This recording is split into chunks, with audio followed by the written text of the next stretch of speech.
9 members of the Uniontown cross-country team qualified for the state championships at Hershey. We are here today to learn more about this amazing team. First of all, congratulations on your achievements at the WPIAA championships last week. We know that this accomplishment is the result of months of work. Can you describe the training you've done to prepare yourself for the season? Well, pretty much all summer we got up 8 o'clock, 7:30, 7 o'clock for some of us, came down the mountain or from the valley, met here and trained 2 hours every single morning, making sure we listened to Joe, doing our workouts, following the standards just to prepare for the meet we had last week that we were qualified. So it was pretty much all summer through school. We just kind of worked up to it. Could you tell us about the 300-mile goal?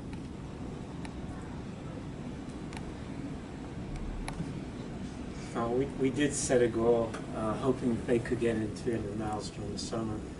Most of them surpassed that goal.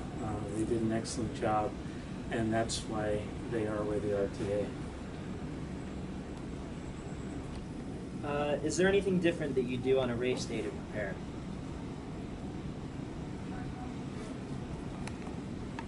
I don't do anything different, personally.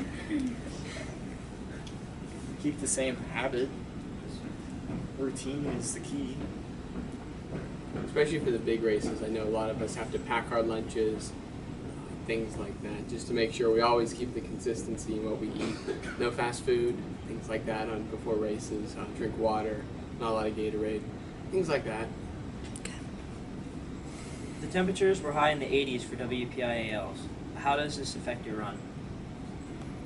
It definitely affected us with the heat, but not too much where it didn't, we made sure that we hydrated. Hydrating was the key. We all drank a lot of water. I know we made numerous trips to the restroom before the race, but that was all what was needed and necessary in order for us to go. And the heat, if anything, it gave us the strength because we had the endurance to last through the heat as opposed to some other teams that didn't have that much endurance too. So a lot of them couldn't face the heat while we could, so pretty awesome. Okay. You can definitely see the camaraderie, especially with the girls' team. Can you share a little bit about what you talk about in your pre-race huddle? Not classified. But no, Rach always leads us in prayer before we go run, just clears our head and makes us focus on the race. At the start of the race, how does it feel to be in such a large crowd of runners? Feels pretty good as long as you don't fall. What do you think about when you're running? How many miles left to go? What do you guys think? We also do I fractions, how much is left. I sing whenever I run. I started counting down in the last 100 meters, and just kind of waiting for the end. All right, this one's for Julie Friend. How does it feel to break the tape and be the first to cross the finish line? It's a pretty good feeling. Thinking back on it, I don't really remember it, but I do remember coming down the straightaway thinking I really wanted to break that ribbon and that no one can catch me because then I wouldn't get to it. So I remember the beforehand part, just not forward. But it was a good feeling. How does it feel to be the first girls' team in any sport to go to states? Awesome. Yeah, it's exciting. Can you use one word to describe your win? Exciting. No friends on set, Joe. Do you have a breakfast section? Joking. Turn off all electronics.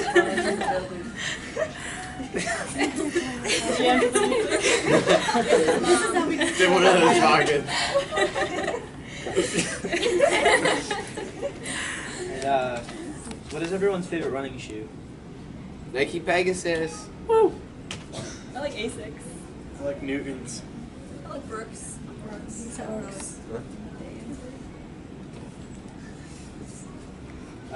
What will your off-season training schedule be? From between winter Yeah, until next season. Well, I think most of us.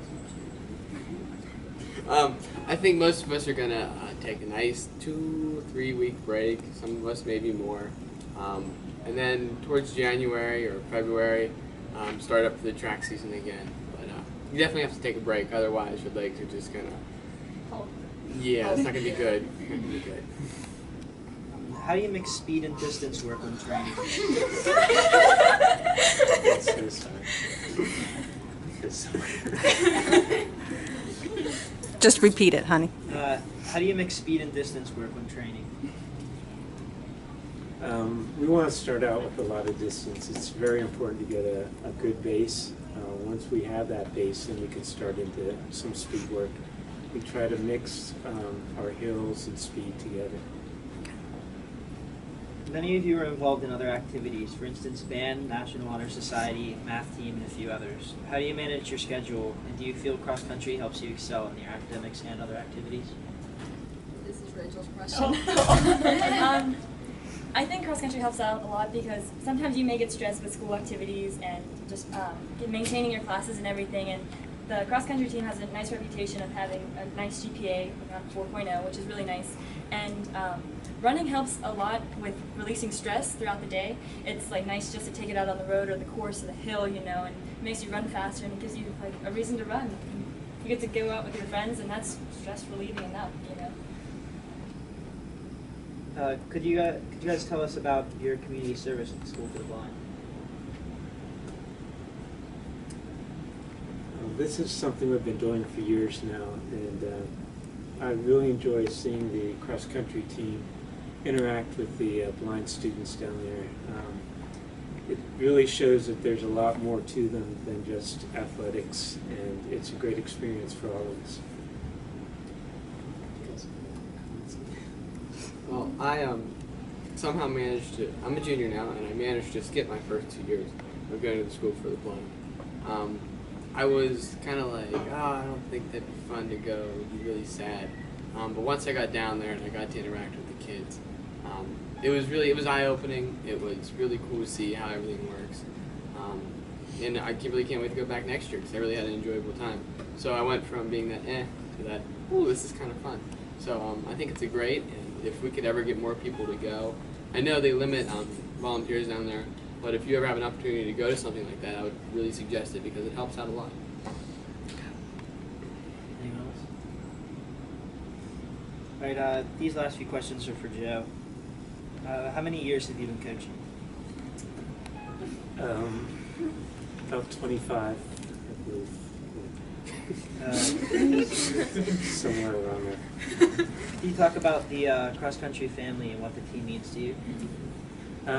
Yes, cross country is kind of a unique sport. It's different from sports like football and basketball, where you're competing for certain positions. Here, everybody is in the same boat. They all do the same thing, and they feel the same pain, and they kind of grow close to each other. They encourage one another. They help each other. By the end of the season, you become pretty much like a family.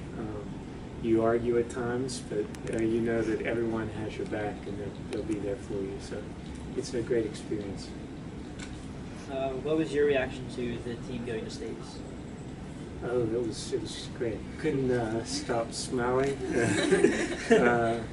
One of our athletes, a freshman, she got somewhat sick during the race, a little dehydrated. And there's a picture of me talking to her, trying to find out, how she is. But the whole time I'm talking, I have this big smile on my face. It's like I shouldn't be happy at this time, but I just couldn't help enjoy the moment. And I'm very proud of each one of them. They're a really strong team. They've worked together, and they've just gotten better with every single week. So I'm very excited about what they did at the PIAAs and can't wait to see what they do at States. Your father was a longtime basketball coach. He won the state championship in 1952. Can you speak of his legacy and how his work has affected you as a coach? Yeah, I've always looked up to my dad, his coaching ability and the way he handled his athletes. And and I hope that I can do the same thing that he did. He also was the cross-country coach and was my coach, and so I've learned a great deal from him. And he always cared a lot for his athletes, and I hope that I can follow in those steps and care as much for them as he did for me. Well, that's it for the questions. So thank you guys for your time. And good luck at States. Hey, Thank what's you. this? I think I need to explain something here. Probably for the past 2 months, ever since school started, people that watch this video, you probably have seen me carry this around school. It is a foam roller, not a yoga mat, not a tube. It's actually used for stretching. Your IT band, your quad muscles, your calves, you can pretty much use this to stretch out a lot of key things that you can't when you do normal stretches. So instead of commenting on what are you going to do with that, it is for stretching. It is. I know it saved a few of us from injuries, especially myself. I had a really bad injury at the beginning of the season. So it is actually beneficial and not just something I carry around. Thanks. I think we need a demonstration. Yeah. Oh, okay. No problem. So first, you set the roller down. Nice. You want to have a nice long space. You want to make sure there's no rocks. I usually do this outside. For your IT band or the side of your thigh, you want to put one thigh on it and the other one over, and you're just going to simply roll. That's why they call it a roller. If you want to switch around, you can do whatever you want. You can go front. You can go on your back, and then you can even get your calves if you want. So it's pretty universal. And if you do have back problems, you can always roll out your back. I feel like you should be a sponsor for You that. can. I feel like it should have a face painted on it. Like it's You can get If them you, for $10.99 by No, actually, they're $20 at Target if you're really interested. I can hook you up. They're really beneficial. I'd love to see everybody carrying them around. Help you save a lot of injuries. Football, basketball, anybody can really benefit from having one of these. Nice.